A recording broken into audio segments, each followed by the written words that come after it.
Right now, Pope Francis remains in critical condition while battling double pneumonia. The Vatican says the 88-year-old is stable, but he did undergo a follow-up CAT scan. The scan was ordered to check infection in his lungs. No results were given, though.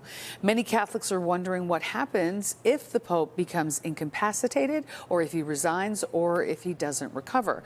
Well, his replacement would be determined by what's known as a conclave. NBC5 Investigates' Chuck Goudie is here with exactly what that is. It's something that needs to be talked about at this point, even though the Pope may well recover from this.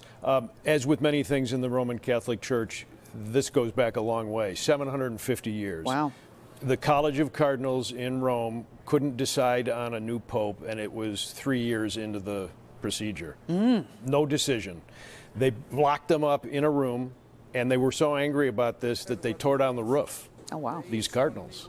And they finally came up with a choice, but this became known as conclave, which in Latin is with key.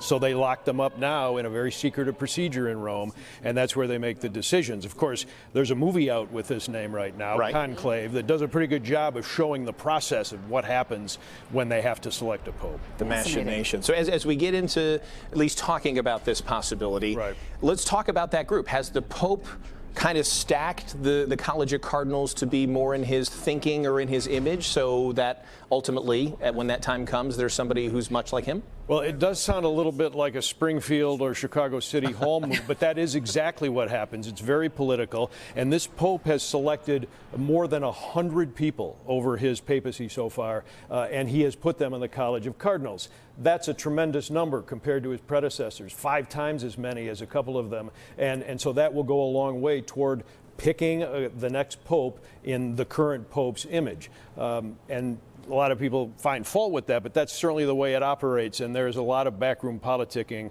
that goes into it before the actual selection is made. Now, our very own Cardinal Archbishop Blaise Cupich, our Cardinal Search, he is actually a focal point in this. He's got a big role.